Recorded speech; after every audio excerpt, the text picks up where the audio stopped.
नाज़रीन अस्सलाम वालेकुम वरहमतुल्लाहि वबरकातुहू। मैं हूं आपका मेज़बान गाज़ी मलिक और आप देख रहे हैं हमारा YouTube channel the voice of public. मैं आपका व्यू लेना चाहूँगा। आपने अपनी बात रख दी है, आपका ये हम इसमें शुक्रिया अदा करना चाहेंगे।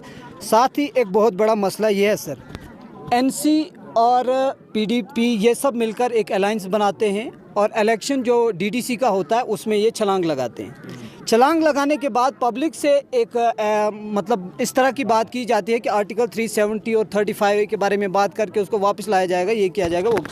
तब से लेकर इलेक्शन ख़त्म होने के बाद डीडीसी बनने के बाद उस चीज़ पर कोई हलचल देखने को नहीं मिली है। सबसे पहले रफ़ीक साहब आपके पास, क्योंकि आप एनसी के एक वर्कर की हैसियत से आपने काम किया है। देखो, आपने जो 370 और 35A की बात की, ये एक पॉलिटिकल फंडा होता है। इसमें हम नहीं जाना चाहते हैं क्योंकि ये बड़ी हस्तियों का काम है।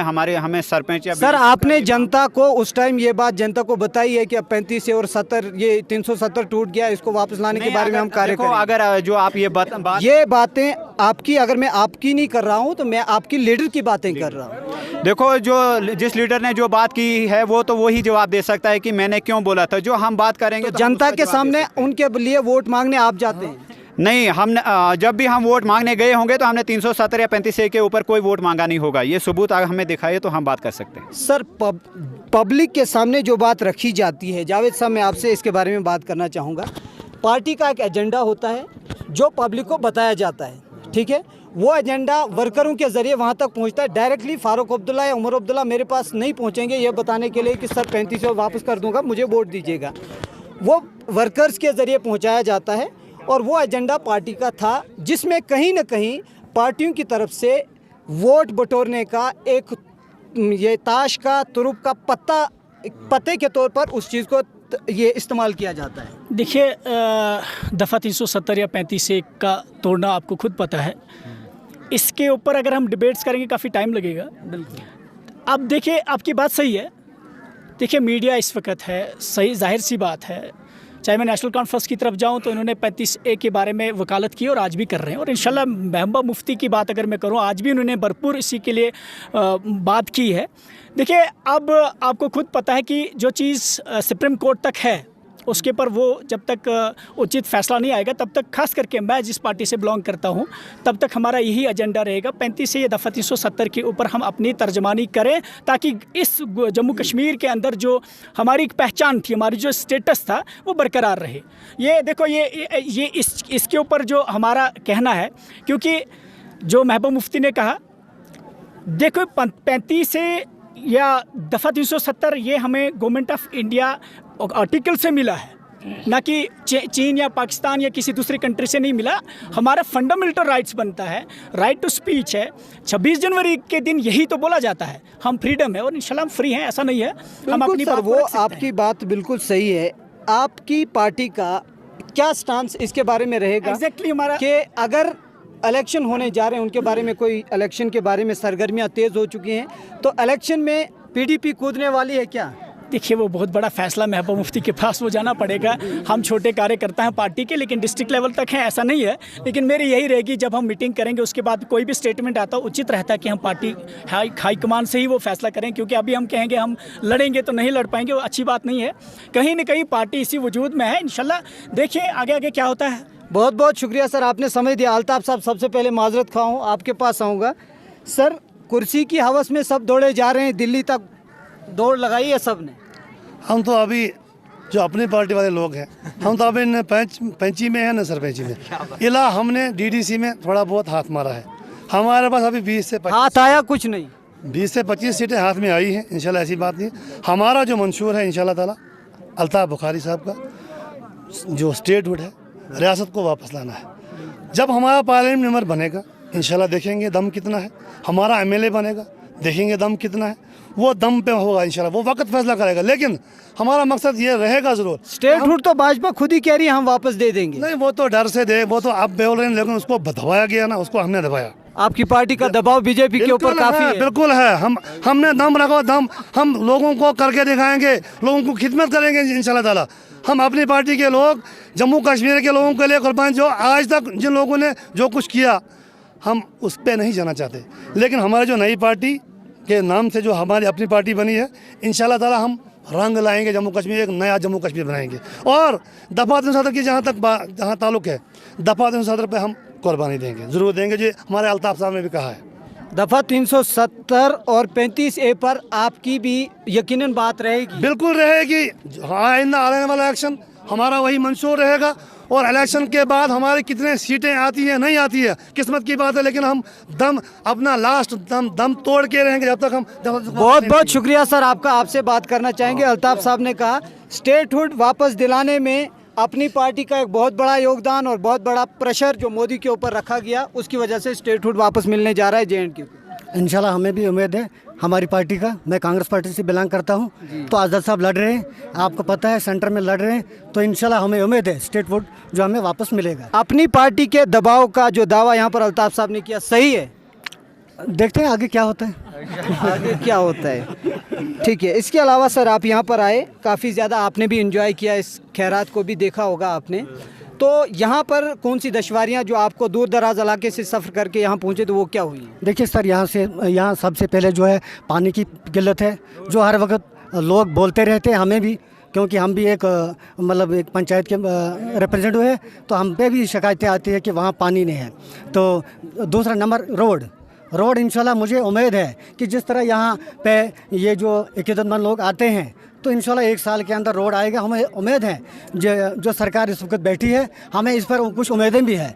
चलो हम किस पार्टी से हैं, लेकिन उम्मीदें करते हैं, जैसे उन्होंने वादे किए हमारे साथ, जैसे हमने बैक टू विलेज में दिए हैं, जैसे उन्होंने ये प्लान लिए हैं, उस तरीके के हम वादे करते हैं कि यहाँ रोड पहुँच जाएगा। रोड अगले साल तक पहुँच जाएगा। फयाज साहब आपसे बात करना चाहेंगे, आप भी दूर दराज इलाके से आए हैं सर। यहाँ पर पानी की काफ़ी ज़्यादा दुश्वारी देखने को मिली है, आज आपने भी उस दुश्वारी को यहाँ पे महसूस किया होगा, और साथ ही यहाँ की जो आवाम है सर, बुटा से जो आवाम यहाँ पर आती है वो भी काफ़ी परेशानियों का सामना करती है। और आज जो है खुसूसन इस खैरात के लिए कुछ हमने सुना कि कुछ आर्डर्स वगैरह PHE के मुलाजमीन के लिए निकाले गए थे, लेकिन आगे पीछे यहाँ पर उसके बारे में कोई सुनवाई नहीं होती है, पानी यहाँ के लोगों को नहीं मैसर।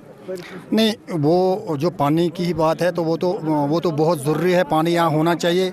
लेकिन मसला यहाँ ये है कि हमने सुना पीछे से जो लाइनें हैं वो ठीक हैं, लेकिन बीच में कुछ माल वाले लोग जो हैं खोलते हैं अपने माल को पानी पिलाने के लिए, तो वो थोड़ी बहुत उनको भी कंट्रोल करना चाहिए। पानी जिस वक्त उनको ज़रूरत है 5-10 मिनट उसको खोले, कोई बात नहीं, लेकिन कम से कम उसके बाद वो उनको पानी को आगे चलाना चाहिए, ताकि आगे वाले लोग भी पानी पिएंगे। लेकिन कुछ लोग गलतियाँ हम लोगों को भी है, कुछ डिपार्टमेंट को भी है। अब हम सब डिपार्टमेंट पे ही चलाएंगे ऐसा भी नहीं है, डिपार्टमेंट अपना काम करता है। हम 2 दिन से यहाँ प्रोग्राम कर रहे हैं, लेकिन डिपार्टमेंट ने 8 मुलाजमों को ऊपर सरकेठा से ब्रजामरी तक ड्यूटी लगाई। क्यों लगाई, उनको भी पता था। आज की ड्यूटी के बारे में आपकी बात से बिल्कुल सहमत हूँ। आज जो ड्यूटी लगाई गई एक अच्छा कदम है, एक अच्छी पहल है सरकार की तरफ से, यहाँ के जो PHE के मुलाजमीन हैं उनकी तरफ से, उसकी हम तारीफ़ करते हैं। लेकिन मैं गए दिनों या आने वाले दिनों की बात करता हूँ कि यहाँ की जो पब्लिक है पानी के लिए तरस रहे, बूंद के लिए। नहीं, पानी के लिए तरस रहे हैं। इसके लिए हम अपने लेवल पे हम भी एक कोशिश करेंगे कि जहाँ प्रॉब्लम है, जहाँ होज़ की ज़रूरत है वहाँ होज़ बनना चाहिए, जहाँ पाइपों की ज़रूरत है वहाँ। और हमने आगे चेयरमैन बनाए हैं, DDC ब्लॉक चेयरमैन, ये डिस्ट्रिक्ट चेयरमैन बनाए हैं। कम से कम उनके हाथ में भी बहुत कुछ है, अगर वो करने पे आए, अगर नहीं करने हैं तो करेंगे तो वो उनकी मर्ज़ी है। BDC चेयरमैन और बाकी जो भी सरपंचेस हैं उनकी कारकर्दगी से एक पार्टी के एक कद्दावर नेता ब्लॉक गोल में होने की हैसियत से मुतमईन है? मतलब आप कद्दावर मुझे समझा, मतलब अपनी पार्टी, आपकी पार्टी जो है जिससे आप बिलोंग करते हैं, जी। उस पार्टी में आपका एक ऊंचा कद है जिसको जो सब लोग जानते हैं, तो उस एतबार से आप जो पार्टियां हैं इक़्तिदार में इस वक्त हैं यहाँ पर, चाहे BDC हो, DDC हो और उनके साथ पंच सरपंचेस हो, तो उनकी कारकर्दगी से क्या आवाम के साथ किए गए वादे जो थे गुजरे इलेक्शन में वो पूरे किए गए या उनमें हेरा फेरी? देखो ज़फ़र साहब, हम जिस पार्टी के साथ हम थे, जो हमने लोगों के सामने बताया था, अगर हम बनते तो हम करके दिखाते। जिन लोगों ने लोगों को बताया है कि हम आपको फर्स्ट लैंड वापस कराएंगे, हम आपको दफ़ा 370 वापस कराएंगे, हम दफ़ा 35 वापस कराएंगे, अगर उन्होंने लोगों को बताया होगा तो उनको करना चाहिए। जो हमने मंशूर लोगों के सामने रखा था हम तो हार गए, अगर हमने मंशूर रखा, जो हमने मंशूर रखा था वो हम करके दिखाते। बिल्कुल। आपके जो अभी जो आपकी अपनी पार्टी है उसका मंशूर आपने अभी रखा है, इक़्तिदार अभी बाकी है, इक़्तिदार आएगा तो फिर आपके वादों का भी पता चल जाएगा। फ़िलहाल अभी जो आप पहले पार्टी जो यहाँ पर थी, इक़्तिदार में भी रहे आप, तो उन 18 सालों के कुछ चंद ऊंचे काम आप यहाँ पर जिस पंचायत में मौजूद हैं यहाँ के गिनवाएं। मैंने शायद अभी किसी मीडिया वाले के साथ बात की थी, चलो अब मैं दोबारा बताना चाहता हूँ, लेकिन मैंने बताया था। चलो आपने मुझे मुख्तसर सवाल डाला तो मैं बताऊँगा। मुझे बताइए जनाब कि एक दिन हुआ करता था, हम गूल एक अखरोट के नीचे बातें करते थे। हमारे पुराने लीडर, बाकी पार्टियों के लीडर बोलते थे यहाँ हम डिस्ट्रिक्ट खोलेंगे, तो एक नयाबत हुआ करती थी। वो एसडीएम जब बैठा, वो किसने बिठाया? वो किसी गवर्नमेंट ने, किसी ने लीडर ने बिठाया होगा। उसके बाद तहसीलदार जो उधर बिठाया वो भी किसी सरकार में बैठा होगा, चाहे लीडर कोई था, कोई मंत्री था। उसके बाद गुंडी दाड़म जिसको बोलते हैं, जहाँ के ब्लाक का या नयाबत का कहीं नाम नहीं था, एक गाँव कहलाया जाता था। वो जी दाड़म है, वो जी गुंडी है, वो जी गागरा है, वो जी बिमदास है। उसको ज्वाइंट करके गुंडी दाड़म जो है जिसने नाम कराया वो भी कोई लीडर था। तो उसके बाद अलबत्ता कुछ कमियां रही हैं, हम बोलते नहीं है कि हमने 100% कर दिया। जो कमियां रही हैं इंशाल्लाह हम आगे आते हैं तो वो कमियां भी हम फाइनल करेंगे। और जो कमियों का में उनको करना, पंचायत गुई हमदासा में कुछ कमियां रही हैं, उनका आप एतराफ़ करते हैं? मुझे बताइए जनाब, मुझे सवाल बताइए कौन सा, मैं उसका जवाब दूँगा। सर मैं सवाल करता हूँ आपसे। यहाँ पर खरावा कुंड पावर प्रोजेक्ट का कांग्रेस पार्टी आपके लीडर ने पिछले 18 साल से लगातार वादा करते रहे, वादा करके भूल गए। इसके अलावा खरावा कुंड में एक पुल की ज़रूरत है, उसके बारे में बार बार आपका इक़्तिदार था, आपकी पार्टी ये वादा करती रही वो बनेगा, वो अभी तक नहीं बना। इसके अलावा जितने भी पुल्स यहाँ पर लगाए गए थे, जिनको वो नालों वगैरह के लिए दिए गए थे, तो उनके लिए जो भी लोहा वगैरह दरकार था वो तब से लेकर अभी तक नहीं आया। ज़फ़र साहब, जो भीमदासा की आप बात बोलते हो, दाड़म से भीमदासा जो रोड आ गया, 16 करोड़ रुपये जो लगे, एक डेवलपमेंट की स्टार्टिंग हो गई। जिस गांव में रोड पहुंचता है उसमें सब आहिस्ता आहिस्ता बाकी चीज़ें भी आ जाती है। कहीं मैंने बोला पहले कमी रहती हैं। जो आपने प्रोजेक्ट की बात में, सर वही मैं मेन बात करूंगा प्रोजेक्ट की। प्रोजेक्ट जो है सैंक्शन था, जब हमारी सरकार थी, हमारा लीडर था, वो सैंक्शन था। अलबत्ता प्रॉब्लम ये थी उसकी उसका जो फंड्स थी, फंड्स हमें नहीं दिलाई गई। प्रोजेक्ट सैंक्शन हुआ, जब हमारे फंड्स हमारी गवर्नमेंट ने उसके लिए आगे डिमांड देनी थी कि आप फंड्स दे दो, तब तक हमारी गवर्नमेंट जो है गिर गई। जो गवर्नमेंट आ गई इस वक्त, चाहे वो बीजेपी है, चाहे उसमें जो भी लोग हैं, 7 साल से 2014 के बाद हम पीछे हो गए ना, वो आगे आ गए। वो 2014 से 2021 तक वो आप जवाब दे दे, उन लोगों ने क्यों नहीं डेवलपमेंट की, उन लोगों ने प्रोजेक्ट का फंड्स क्यों नहीं लाई, ये उनको जवाब देना चाहिए। जहाँ तक हमारा सवाल था, हम थे, वहाँ तक हम जवाब देंगे। लेकिन 2014 से 2021 तक जो बीच के 6 साल आते हैं, आप बिल्कुल कौन सी गवर्नमेंट है, कौन से लोग हैं, उनने डेवलपमेंट क्यों नहीं की। बहुत बहुत शुक्रिया आपका फयाज साहब, आपने हमारे साथ बात की। सवाल हमने किया था खरावा प्रोजेक्ट के बारे में, जिसके बारे में जवाब दिया, और खरावा कुंड में जो पुल है गुलाम रसूल साहब, वो अभी तक नहीं बना। लोग भीमदासा से ऊपर जाते हैं बरसात में, जब माल मवेशी लेकर जाते हैं, तो इसके पीछे किसकी कमज़ोरी है?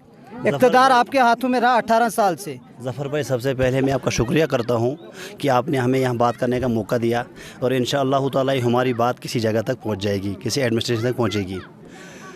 सर, जहाँ तक आपने खरावा इसको क्या बोलते हैं, कुंड का ये पुल का मसला रखा, तो सर मसला वहाँ का ये है कि एक बार वहाँ पे पुल सेक्शन भी हुआ, हमारी भी कुछ कमज़ोरियाँ हुई, यहाँ की पब्लिक की भी ये कमज़ोरियाँ हुई। वो आरडी डिपार्टमेंट वो सेक्शन हुआ, लेकिन पुल हम ही लोग ने बना सके। क्या उसमें रहा क्या नहीं रहा उसमें मैं जाना नहीं चाहता हूँ। जो डेवलपमेंट की बात आप यहाँ पे करते हो, यहाँ पे भीमदासा सबसे ज़्यादा सब डिवीज़न गूल में, ओल गूल अरनास कांसी चौंसी का आखिरी हिस्सा जो है वो भीमदासा है। तो उस वक्त जब हमारा लीडर यहाँ था, तो उसने जब दाड़म से, उससे पहले यहाँ पे उसने जब रोड ये का काम शुरू किया, तो सबसे पहले भीमदासा ही रोड पहुँचा। भीमदासा के लोगों के साथ उसको ज़्यादा मोहब्बत थी। और इंशाल्लाह वहाँ पे रोड पहुँच गया। हमारी अब इस वक्त की हुकूमत से ये गुजारिश रहेगी, चाहे ये DDC है, चाहे BDC है, चाहे ये ब्लॉक डेवलपमेंट काउंसिल के है, और चाहे गवर्नर इंतज़ामिया है, और चाहे ये डिस्ट्रिक्ट एडमिनिस्ट्रेशन है, उनसे हमारी ये गुजारिश रहेगी कि हमारा जो यहाँ आज का प्रोग्राम था, इसको हम अपनी कश्मीरी ज़बान में हथखूर कहते हैं। जहाँ की 25 हम यहाँ पे जानवर बनाते हैं और उनके 100 पैर बनते हैं। ये हमारे बुज़ुर्गों ने कहीं मतलब सदियों पहले यहाँ पे यहाँ की एक परंपरा है। तो सर मसला ये है कि यहाँ पे हमें रोड की जो इस वक्त प्रॉब्लम है, मानते हैं कि हमारे लीडर ने यहाँ ये रोड नहीं लाया, लेकिन सर 2014 से 2021 तक भी 7 साल अभी तक हुए, जो गवर्नमेंट यहाँ पे चाहे PDP बनी, चाहे BJP बनी, चाहे और कोई बना, लेकिन आप मुझे बताइए, हम उनसे ये सवाल करते हैं आज कि आज तक यहाँ पे रोड क्यों नहीं आया। हमने 18 सालों में नहीं किया, हम मानते हैं कि हम मतलब यहाँ पे रोड नहीं पहुँचा, लेकिन उन लोगों ने क्यों नहीं पहुँचाया रोड। हमारा यहाँ काली मसा तक प्रोजेक्ट ये सेक्शन था, ये यहाँ पे गाहगरा तक उसकी टेंडरिंग भी हुई है। हमारे लीडर के दौरान में यहाँ पे ये गाहगरा तक उसकी टेंडरिंग की ये भी हो चुकी है, लेकिन आपका सवाल बिल्कुल वजह है कि हमने अगर नहीं लाया तो आज के इक़्तिदार वाली पार्टियों ने अभी तक क्यों नहीं लाया। लेकिन सर जनता वही चक्की के नीचे फिर पिसती जा रही है। आप उनके ऊपर इल्ज़ाम लगाएंगे, वो आपके ऊपर इल्ज़ाम लगाएंगे। नहीं, इस वक्त तो अब रोड यहाँ क्या सेक्शन है, यहाँ के लीडरान को कहीं न कहीं जिम्मेवारी तो उठानी पड़ेगी ना इस बारे में। बिल्कुल जिम्मेदारी तो उठानी पड़ेगी जो इस वक्त हुकूमत यहाँ में के है, जो कम से कम पेंचेस हैं, सरपंचेस हैं, BDC है, DDC है, सबको मिलकर कहीं न कहीं एक कलेक्टिव एफर्ट करनी चाहिए इसके लिए। जो भी इस वक्त इक़्तिदार में है उन लोगों को अपने कंधों पे बोझ लेना ही लेना पड़ेगा, तभी यहाँ पे रोड पहुँचेगी। और मैं आपको इस वक्त आश्वासन देता हूँ, आपको भरोसा देता हूँ, यहाँ पे रोड जो है गाहगरा तक सेक्शन है। हमारे ये मतलब जो हमारी हुकूमत थी उस दौर में सेक्शन हुआ, और आज भी हमने सुना कि इसका प्रोजेक्ट यहाँ तक बन गया है आसान मार्ग तक, लेकिन हमारा जो भीमदासा का और वो थोड़ा साइड हो गया। हमारी ये मतलब उसको क्या बोलते हैं, मोहब्बत कम हो गई है उससे, क्योंकि इक़्तिदार हाथ से छिन गया। गवर्नर इंतज़ामिया से हमारी गुजारिश रहेगी, हमारी ये गुजारिश रहेगी कि यहाँ पे हमें ये लाहनी से आसान मार्ग के लिए भी एक रोड दिया जाए, और ताकि यहाँ पे हमारी जो ये बैठक है शाह फरीदुद्दीन बगदादी साहब की, यहाँ पे लोग बड़ी इक़्क़तमंद के साथ आते हैं, मतलब बहुत बहुत दूर से यहाँ पे लोग आते हैं। और हमारी यहाँ पे एक बार यहाँ पे एक लीडर हमारा तकरीर कर रहा था, अगर यहाँ के लोगों की तकदीर बदल सकती है तो 2 ही चीज़ों से बदल सकती है, एक एजुकेशन से और दूसरी रोड से। रोड कनेक्टिविटी अगर नहीं होगी तो आप समझो कुछ भी नहीं है। तो ये थे हमारे चंद मेहमान जिनसे हमने यहाँ पर बात करने की कोशिश की, और हर एक से उस सवालात करने की कोशिश की, और उन्होंने भरपूर जवाबात देने की भी कोशिश की। तो यहाँ से हमारी एडमिनिस्ट्रेशन से, गवर्नर इंतज़ामिया से ये गुजारिश रहेगी कि यहाँ की जनता के जो चंद मुतालिबात थे, उन पर जो आवाम ने यहाँ पर बात की, उसको कहीं न कहीं अपनी नज़रों में लाया जाए, और यहाँ की आवाम के लिए वो सहूलियात पैदा की जाएँ जिन सहूलियात के लिए 1947 के बाद से लेकर आज तक यहाँ की आवाम तरस रही है।